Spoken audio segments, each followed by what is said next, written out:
deputetëve në prag të nisjes së seancës.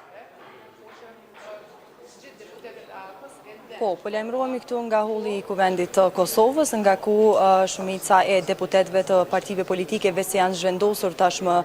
në sallën e Kuvendit, nga ku edhe do të mbahet seanca e kjo tentativë e katërt që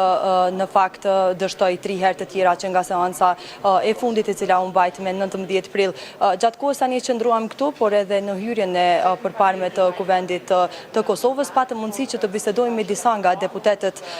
e partive të ndryshme politike, nisur nga Lidhja Demokratike e Kosovës, nga ku deklarua deputeti më i ri në fakt Paris Guri, gjithashtu dhe Jehona Lushaku, ku të njëjtit thanë se nuk ndërojnë qëndrim sa i përket votave ose nëse do të ketë ndryshime në bindjet e tyre tashmë në këtë seancë të katërt e cila po mbahet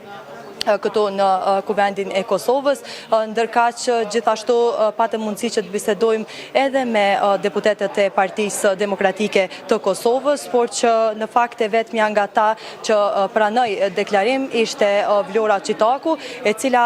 tha se nuk ndërojnë qëndrim edhe ata sikurse edhe Lidhja Demokratike e Kosovës, dhe se sikurse Lidhja Demokratike e Kosovës, njashtu edhe Partia Demokratike e Kosovës thanë se duhet të jetë një propozim i mirë që të njëjtit ta votojnë atë, por që nuk përmendën një emër i cili do të ishte i denjë për t'i dhënë votën të njëjtit. Në fakt gjatë kohës tani ishim duke qëndruar këtu edhe në hollin e Kuvendit, ne patëm mundësi që të bisedojmë edhe me deputeten Time Kadriaj, e cila u pyet se a do të votohet Albulena Haxhiu nëse është propozimi sërish i njëjti nga lëvizja vetvendosje, dhe e njëjta në fakt ishte kategorikisht kundër që t'i jepet vot nga partia në cilën e njëjta bën pjesë, por gjithashtu u pyet nëse do të japin vot nëse emri tjetër i kryekuvendarit do t'jetë Fatmir Limaj, dhe se edhe për të njëjtin tha se kategorikisht janë kundër që të ndajnë vot për të. Në fakt nga lëvizja vetvendosje disponimi duke i mirë, po pavarësisht asaj asnjëri nga deputetët që patëm mundësi të bisedojmë, sikurse Hajrullah Qeku, ashtu edhe Fitore Pacolli, por edhe Fatën Peci, në fakt të njëjtit nuk thanë që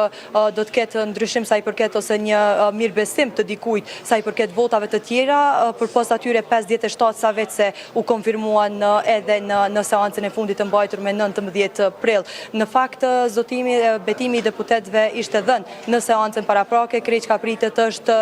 votimi i kryekuvendares, se cila dështoi në fakt si emër nga propozimi i lëvizjes vetvendosje 2 herë radhazi, e cila ishte Albulena Haxhiu, dhe se siç e përmenda paraprakisht partitë politike opozitare, ato me më së shumti vota nga zgjedhjet e fundit, janë kategorikisht kundër që në fakt ky emër të jetë i votuar nga ana e tyre. Kujtojmë se Alianca për Ardhmërinë e Kosovës në fakt ka dhënë 2 emra në të cilët do të jepte votën, e që është Saranda Bogojeci dhe Shqipe Selimi, por që nuk ka ndryshime sa i përket qëndrimeve të lëvizjes vetvendosje në propozimin e tyre sa i përket kryekuvendarit. Për detajet e tjera do t'ju mbajmë të informuar me kohë, përderisa po qëndrojmë këtu dhe të shohim zhvillimet e fundit, të cilat vetë se e karakterizojnë ditën e sotme dhe këtë tentativë të katërt, themi ashtu, për formimin e qeverisë së re.